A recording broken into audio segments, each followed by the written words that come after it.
first of all, thank you to all the new listeners and all the new downloads.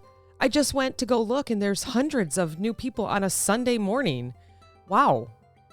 It's just unbelievable. Thank you. Thank you so much. So my voice is a little sore. I tried to behave myself last night with my beautiful young friends. We went to a concert up in Milwaukee last night and had so much fun. And I tried not to scream because after St. Patrick's Day, I lost my voice for days.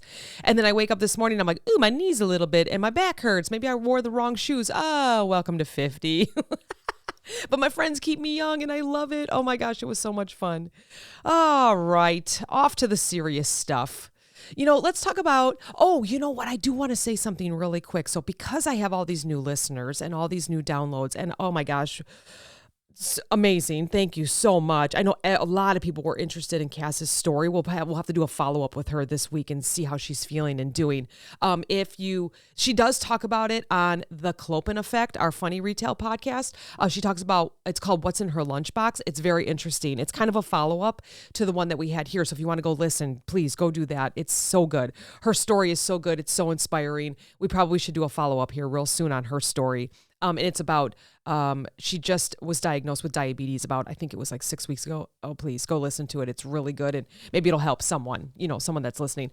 So another thing that I want to mention to all the new listeners and those that are downloading all of it, oh my gosh, it's been amazing, is that I only speak to my experience. When I'm by myself and I'm sharing stories with you here, I only speak to my experience. I'm not going to share anyone else's experience. I'm not a doctor. I'm not a therapist. If you need that, please go find them. If you want to hear some entertainment and you want to hear about my life and other people's lives and Cass's lives and our guests' lives, totally perfect. Thank you for being here. Love it.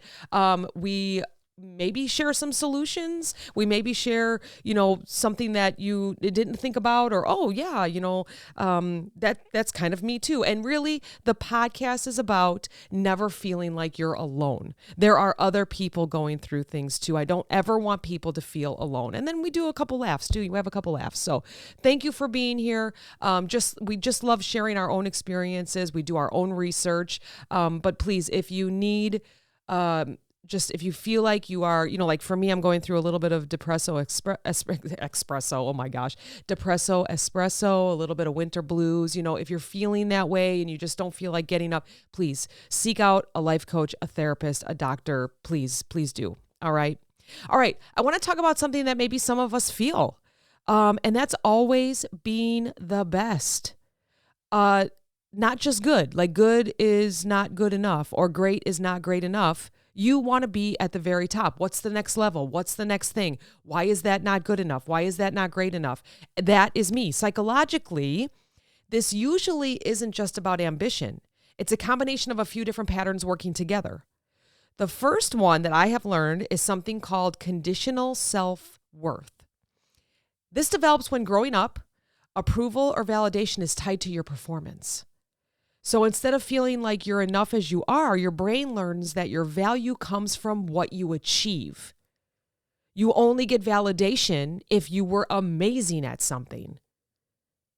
You only get congratulations because you were the top of the top. That belief doesn't just disappear in adulthood. At least for me, it did not. It turns into a constant internal pressure to prove yourself. And that is me. Then there's perfectionism, specifically maladaptive perfectionism. Again, my experience. This isn't about healthy striving. It's kind of a version where good enough doesn't feel acceptable. I'm never enough. I'm never good enough. You may set this extremely high standard for yourself, and when you meet them, it still doesn't feel satisfying for long. There's always a higher level that you could achieve. And, sometimes Cass has to check me on this because I am that perfectionism. That perfectionist. I want that next level. And she always has to remind me, look how far we've come with these podcasts.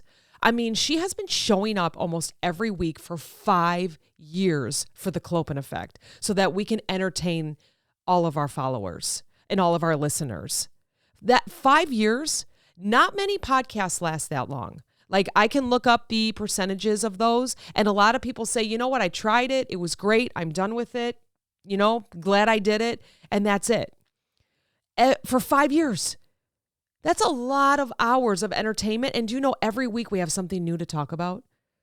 It's incredible. And now we've made so many great business partners and friends, and we have people that donate to the podcast because they love being entertained, and they're part of our membership. It's so great. And then the anxiety, I think we've been doing this for 2 or 3 years, and it's not as consistent as the Clopen effect, but still, we show up every week and we think, okay, what are we going to talk about? Or if an experience happens, oh, okay, what are we going to talk about?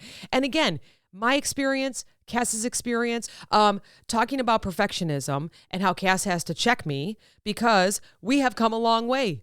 It's been 5 years. For anxiety, it's been 2 or 3 years. We had Kylie on. Go listen to Kylie's about sports performance.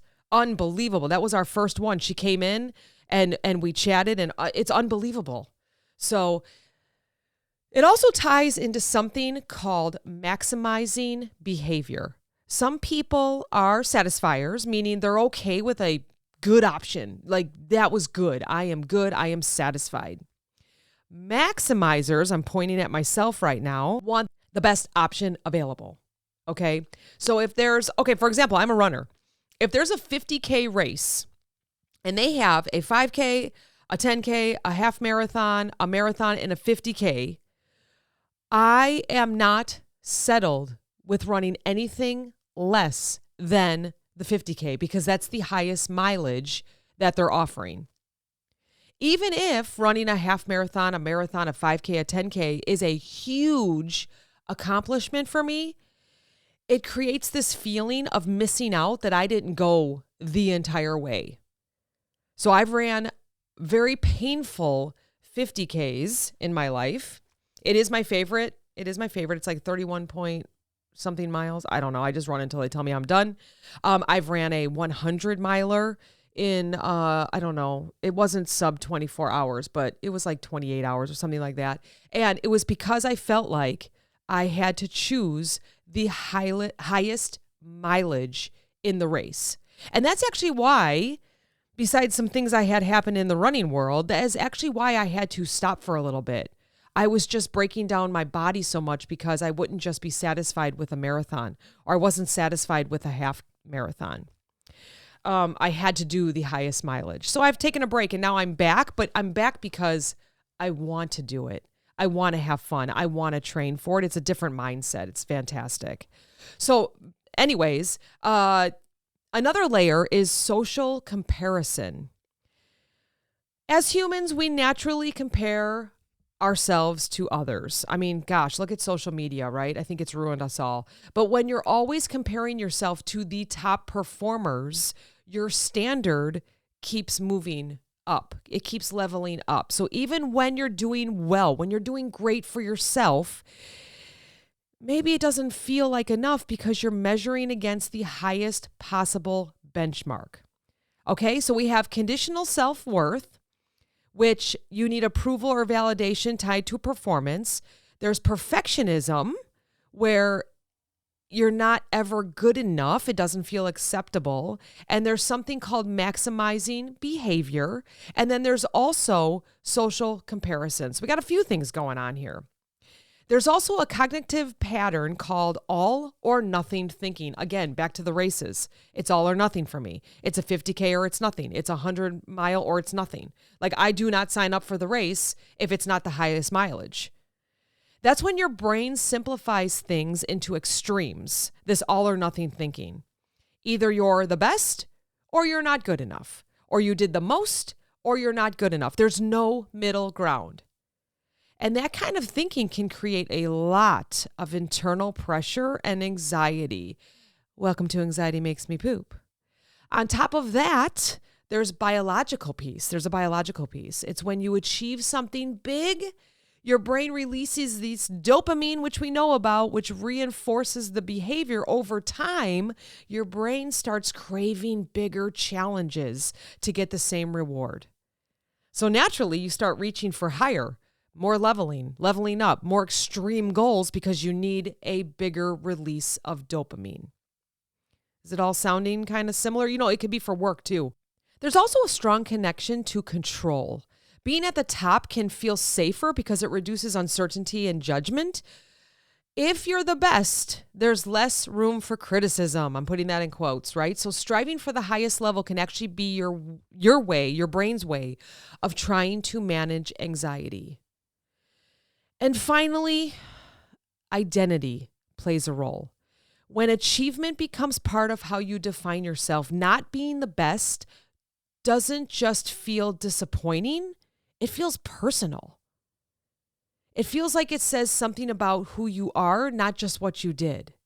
So when you put all of this together, it creates a pattern where good doesn't feel like enough. Better becomes the baseline, and best starts to feel like the only place where you can actually relax. But is it ever really there? Like, I don't think I've relaxed in 49 and a half years because there's another best. There's another level. And so that's why some people are wired to always push for the top, no matter what area of life we're in. So here's a part that maybe we don't talk about enough. Even if your brain is wired this way, so this is just my experience, if you naturally keep climbing, pushing, leveling up, that does not mean you're not already enough. You're enough. The truth is, if you're always moving that finish line, you never actually let yourself arrive anywhere. The finish line's always around the corner, or it's always up the hill, or it's always this way, or it's always this. You're constantly looking at the finish line. You're never crossing it. And psychologically, that matters. Your brain needs moments of recognition just as much as it craves progress. Without a pause, without crossing that finish line at least once, you end up in a constant loop of chasing without ever feeling the reward. And that's discouraging for the brain and for the soul and for the body. So this is where we intentionally have to interrupt this pattern. You can still be driven. You can still have enormous goals. You could still go for that 50K. You could still go to make people happy in stores, or people happy in your leadership, or, be the best in your family, be the one that everyone goes to for support. You can be that person. But you also have to build a habit of stopping on purpose, crossing that finish line on purpose, and acknowledging what you've done. And I know, as much as none of us want to look back, but we can reflect. For example, when Cass checks me about, how long we've been doing these podcasts and how she shows up every week and how great people walk up to us and say, "You're awesome, you're the best." They share feedback. I have to stop for a second and acknowledge we've been doing this for 5 years. 5 years ago, I was in tears going, this is never going to happen. Now we have a podcast studio room in the house where we just had a table and some microphones 5 years ago. Literally, you have to tell yourself, I did that. Holy smokes, as Cass would say. Wow, we did that. I did that. Don't rush past it. Don't minimize it. Don't immediately say, okay, now what's next? Don't do as I do, because I do that. I go, wow, that was awesome. Okay, what's the next level? Oh my gosh, that was awesome. I'm going to move that finish line. I'm going to go around the corner and put that finish line somewhere else where I can't see it yet. Oh my gosh, don't do that. Let it land. Today, let it land. Reflect back on something that you've been doing and go, yep, I did that. I did that. Because you know what? It was so hard when you started it. If it's weight loss or getting a new job or celebrating 20 years, maybe your marriage or maybe a friendship, or, you still have a childhood friend. It's been 50 years, 40 years, 30 years. That is an achievement. That's an accomplishment. Some people can't say that, so you have to appreciate it. And when you do that, some things shift in your mind. First, you train your brain to register success, not just chase it or not just change the finish line. Second, you create a sense of internal stability. Instead of relying only on the next achievement, you pause a moment and go, I did that. Third, you separate your identity from constant performance.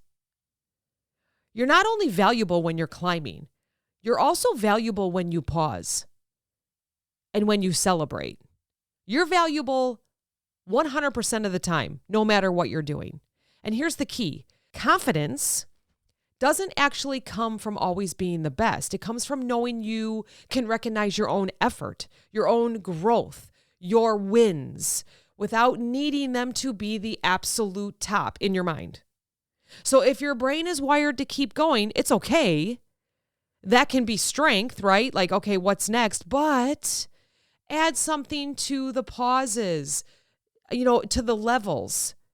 I can climb.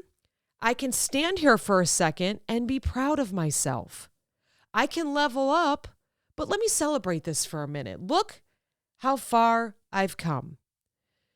You didn't get there by accident. You worked for it. You showed up for yourself. You became someone you didn't think you could. It counts every single day. So today I challenge you. Before you move that bar higher, before you move your finish line further, before you start thinking of the next level, take a breath and tell yourself, I did that. I did that. I did that. Thanks for listening. Talk to you next time.